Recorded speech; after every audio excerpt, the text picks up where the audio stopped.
tiene la palabra.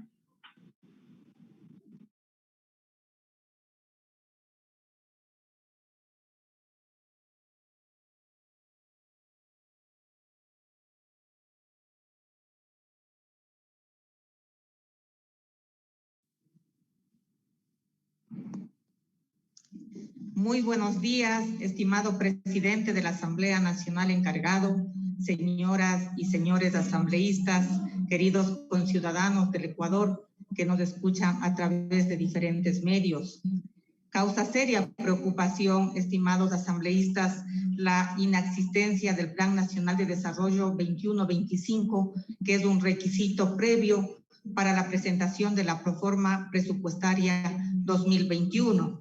En claro incumplimiento del artículo 38 del Código Orgánico de Planificación de Finanzas y Finanzas Públicas, a sabiendas que las proformas presupuestarias están ligadas a un plan, el mismo que identifica las falencias y traza de manera clara los objetivos de la política económica del Estado. Lo presentaron ayer realmente en forma tardía. Aquí se presenta un presupuesto con denotadas falencias en el cálculo, que se sustenta en demostrar números alentadores basados en una supuesta inflación negativa que, según datos del INEC, con corte a junio de este año, ya supera un promedio del 1%, demostrando lo contrario.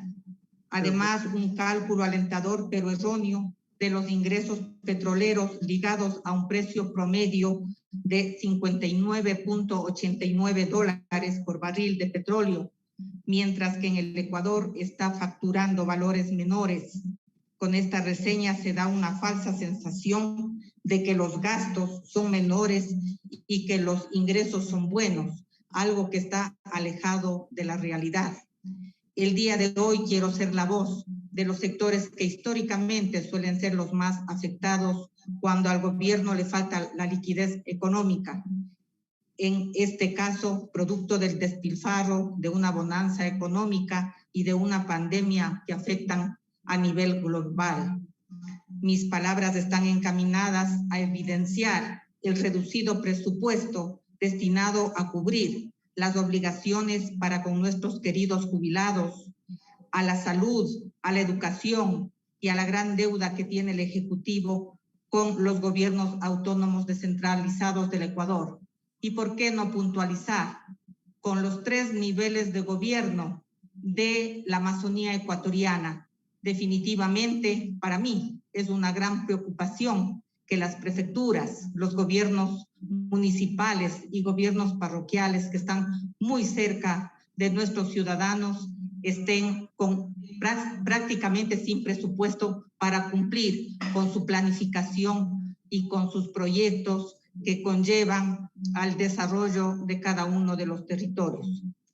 Este gobierno, como muchos otros, ha adquirido grandes compromisos en lo social, pero también está dando la espalda a varios sectores con la proforma presupuestaria anual para el periodo fiscal 2021 y la programación presupuestaria cuatrianual 2021-2024.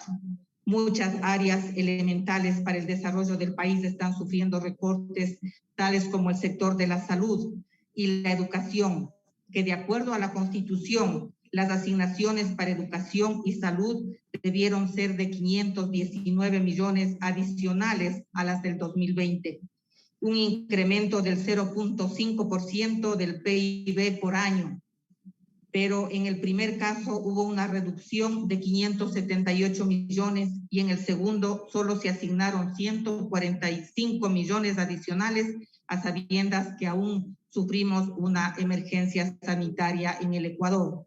En el caso de nuestros jubilados, que a pesar de que el gobierno central mantiene retrasos en los pagos de sus incentivos jubilares desde el año 2018, sumando más de $1.000 millones, no se divisa una pronta solución, dada a que esta proforma destina solamente 200 millones, que cubrirían apenas el 10% de lo adeudado a solucionar esta deuda, dejando desprotegidos a los sectores vulnerables. La situación de los GATS, preocupante, muy preocupante realmente. Como lo dijimos anteriormente, los gobiernos autónomos descentralizados con la inversión pública y con el cumplimiento de su planificación dinamizan la economía local. Y es emergente, es urgente que el gobierno pueda asumir esa gran responsabilidad después de haber asumido el mandato con estos grupos vulnerables.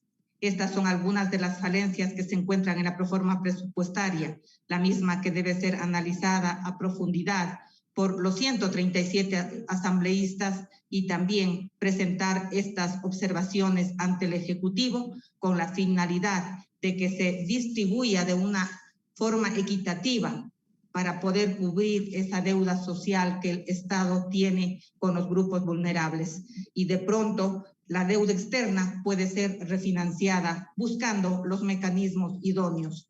Esa es mi intervención, señor presidente. Muchísimas gracias por darme la palabra.